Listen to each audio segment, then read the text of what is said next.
hinduka ico ishyira kuri navuga propaganda yakozwe n'itangazamakuru mvuga rimaze guta umurongo rimaze guhinduka ico kuri navuga propaganda yakozwe n'itangazamakuru mvuga rimaze guta umurongo rimaze guhinduka ico ibyo ngibyo bibabaza bimubabaze but we should reflect ku nshingano zacu nk'itangazamakuru ukuvuga ngo abaturage ibi ntaho bitandukaniye ibyabaye please dibu nimpamagara nditaba ibyabaye mbere y'ino mace mu gukereya ibyo bakereye ntaho bitandukaniye na mitingi y'uyu musaza ufungiye mageragere kabaya ibi ntaho bitandukaniye ibyabaye please dibu nimpamagara nditaba ibyabaye mbere y'ino mace mu gukereya ibyo bakereye ntaho bitandukaniye na mitingi y'uyu musaza ufungiye mageragere kabaya aryo yitwa nde Mugesera yes aho bitandukaniye terike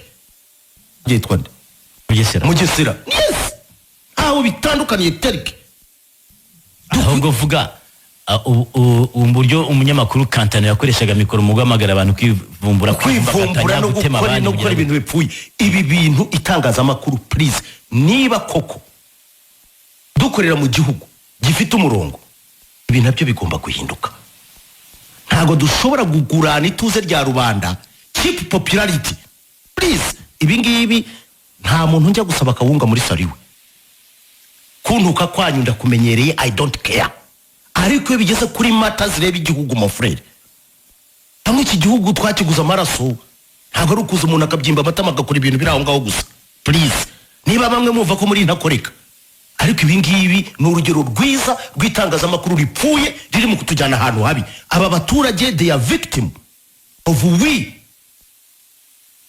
media personalities ndabikubwiza ukuri ndabisubiramo ntabwo aba baturage bari kwikora ibyo bikoze kuriya mu gihe batategujwe batasembuwe icya kabiri tugomba no kugira agaciro muri aba bafana benshi umupira w'amaguru harimo abadufata nk'icyitegererezo kw'ibyo twavuze ari nk'ihame ni ijambo rya Bibiliya ibyo dukora byose tugomba kubikora dufitanye ubushishozi tuzi abantu tubwira abo barimo ruvuga ati Kenisi yabivuze Mutabaruka yabivuze uyu muntu n'ubundi ari butwibe ari igisamba ari ibindi n'amazina tugenda hari abanyamakuru tugomba no guhinduka iyo utinyuka gufata umuntu ukamwita igisambo ukanavuga ukuntu ikipe yakorewe akantu iri bwibwe iri gukora ibiki please hari ibintu tugomba kureba wagera ahandi ku yindi yibwe ngo umupira wihutaga wagera ku yandi atari ku yindi y'umupira ibyo bintu byo kudatanga fairness erega ntabwo icyitegerezo cyo mu Rwanda hari amakipe abiri ayoboye nibyo ariko siyo definition y'umupira w'amaguru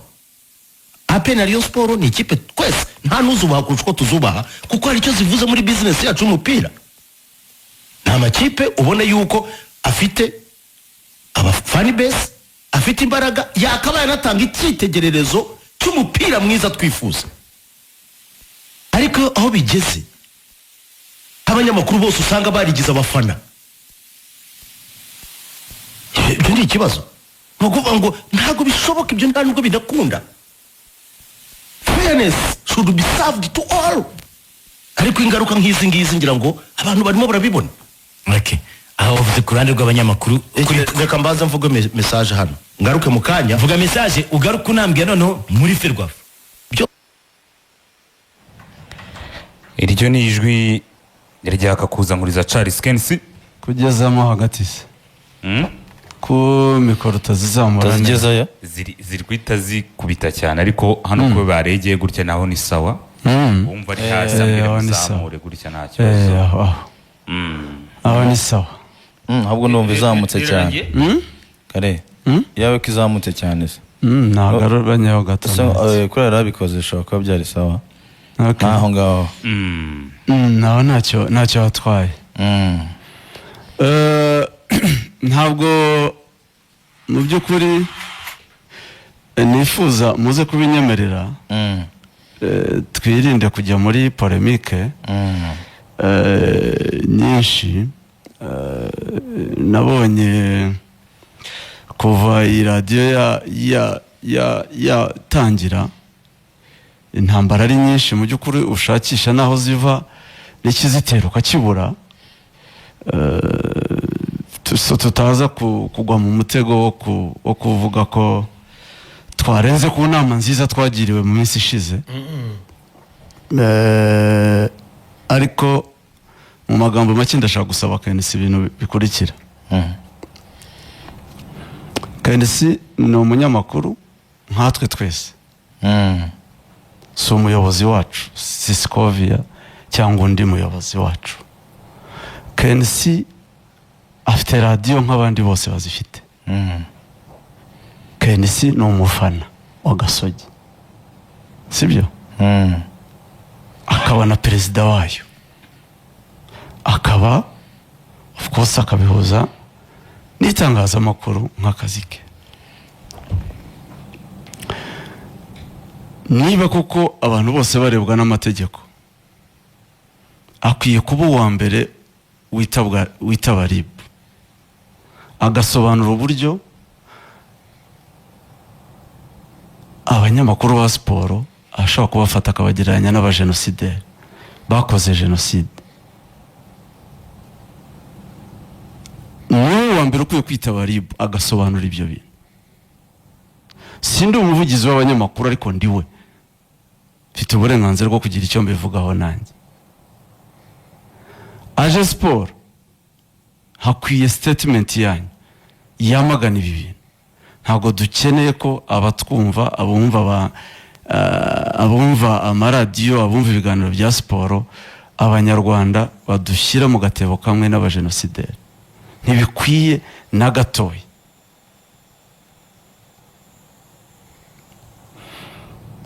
Ntabwo KNC afite monopole kuri opinion ya siporo mu Rwanda. Ntabwo ari we wenyine ufite uburenganzira bwo kuyitangaho igitekerezo, cyane ko ibitekerezo bye nta na garanti hari ko ari byo bifite ukuri cyangwa ko ari byo bitabogamye.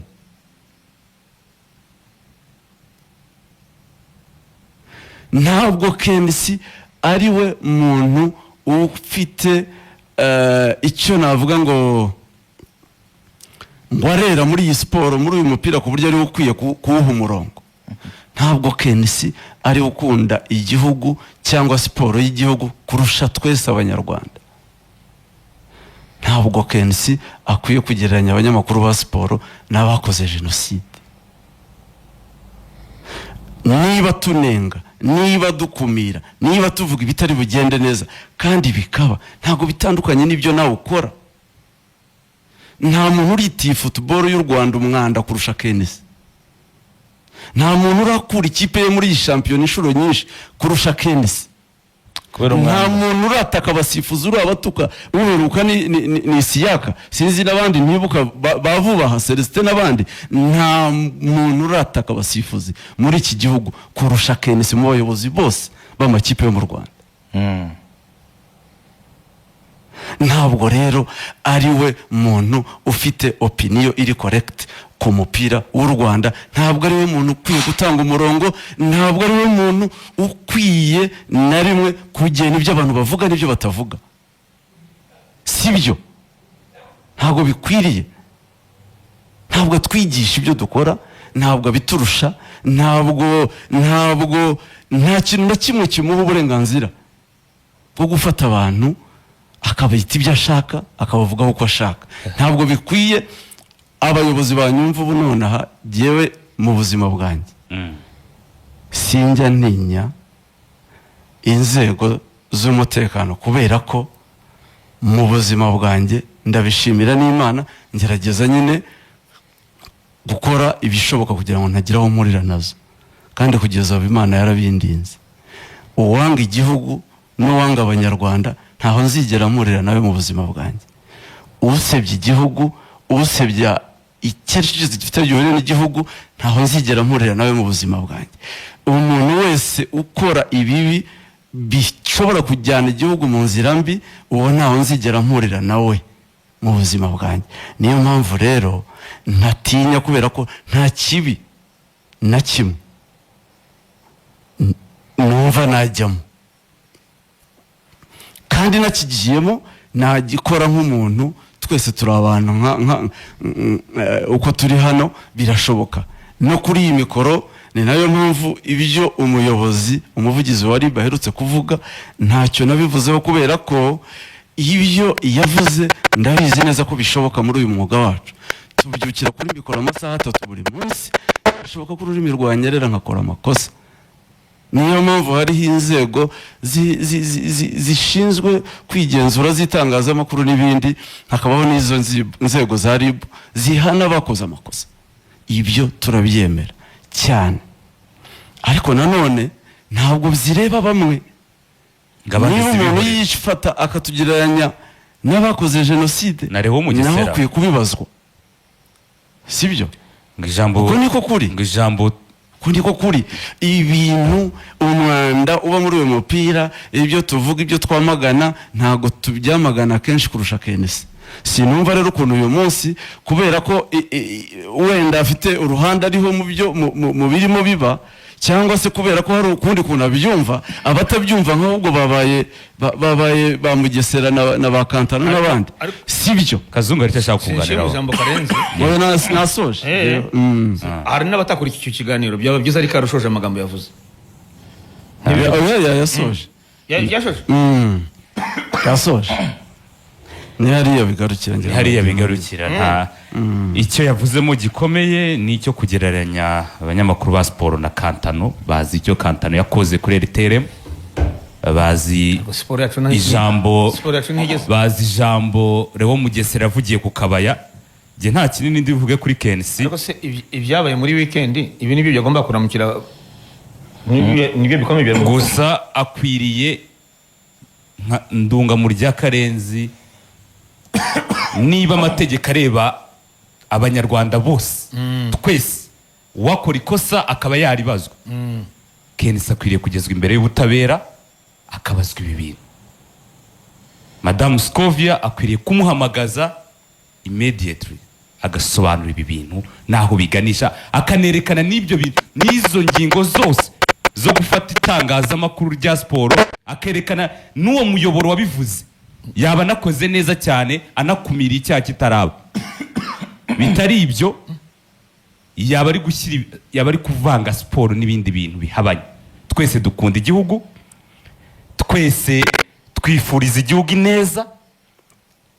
Ntituze kubitindaho, twigire no ku by'umupira byabaye muri iyi weekend n'ibyo abantu bakeneye kumva, ariko ntabwo tuzihanganira kameme ko umuntu mu mbaraga ze yafite yumva yihaye ahita yigira abantu ntibabitindeho cyane. Gusa ikintu nkunzemo ni kimwe, kuba akanya ari kumva neza ko ibyo yamaze iminsi akora ari bibi, ubwo azabikora mbere yacu, azabireka mbere yacu. Niba ari uterwa amabuye wa mbere muri uyu mupira arimo nawe, kuba ngeraje gusobanukirwa ko gutuka abasifuzi kuri radio cyangwa se mu ruhame, kuvana ikipe muri shampiyona ngo nuko ikipe yibwe, akavuga n'ibindi biremere, yaramenye ko ari bibi. Ubwo yabimenye bwo n'abandi bazabimenya, nta kibazo. Numva ari wabikoze igihe kinini cyane kurusha abandi, nta kindi narenzaho, ngiye birahagije. Kuko hari ibintu ntari buze gukomantaho, hari n'ibintu ntinya, sinzi nimba ari kure n'imyaka yanjye, ariko hari aho bigera nkumva abantu babishyize ku rundi rwego. Ahubwo biranatungurana cyane kumva ko muri 2025 nyuma y'imyaka 31 hari abantu bakigereranya ibintu nk'ibi. Hari ashobora no kubikora, reka iryo jambo wenda tunabireke kugira ngo mu nyungu ze cyangwa ibyo atekereza ngo bize gutuma opinion dufite cyangwa bitanga mbere, kugira ngo bihengamire mu ruhande. Urumva kavuga iyo ugarura Eme yavutse 95, yego urazana ingero z'94 mu bintu bibi, mu mateka mabi. Abo nibo nicyo nari ngiye kwibwira. Ufashe Kantano niwe muntu wa nyuma wabarira wakoze itangazamakuru nabi. Icyo nibwira urubyiruko wa nyuma, icyo nibwira urubyiruko, numva nibyo kumenya amateka, ariko ntago dukwiye guha umwanya cyane abantu bahuza ibintu n'ibyabaye, cyane cyane byasubiza inyuma urubyiruko mu myumvire. Sinzi, ahubwo sometimes, ariko icyiza abantu tubwira baratuvuze, baratwumva. Si ibyo kuvuga ngo ntibyaha muri weekend gusa, n'ubuzima bwa buri munsi. Muri ibi tubamo abantu bashaka kuba hari nabo bahuje opinion, birashoboka kubera ko mu mupira nyine buri wese avuga uko abyumva, agira uruhande ariho. Ni nayo mpamvu abawuyobora baba bakwiye kugira kwitonda, kubera ko bishingiye ku marangamutima, bishingiye ku byifuzo by'ibyo umuntu akunda n'icyo umutima we ushaka. Ugasanga bigoye ko ibyemezo bimwe na bimwe byakumvwa kimwe n'abantu bose, cyangwa se ibiganiro dukora byakundwa n'abantu bose. Si itegeko, kubera ko buri wese afite amarangamutima ye n'ibyo yumva yishimiye kumva. Ariko ntago style ibyo bikuraho ko hari indangagaciro, hari ibyo abantu bakwiye kuba. Wowe niba ibyo mvuga cyangwa kanaka avuga ubyumva muri iyi angle, ibyo ni uburenganzira bwawe. Ariko reka kame mu gufata abantu ngo bashyire uzane ibintu bidakwiye kugira aho bihurira, niba ari ukugira ngo biremereze hagira abo bigiraho ingaruka. Si ibyo abayobozi bacu barashishoza, ntago abakunda igihugu barabazi, n'abacyanga barabazi. Ntago umuntu yabaho umurongo reka ntibishoboka. Ahubwo rimwe na rimwe ushobora kuba bya bindi byo kwitarukiriza umwanda. Cyiza turi mu gihugu cyiza kandi gifite abayobozi bakurikirana, b'abajeni b'abanyabwenge. Ibyo byose nibituza kwinjira muri Murera.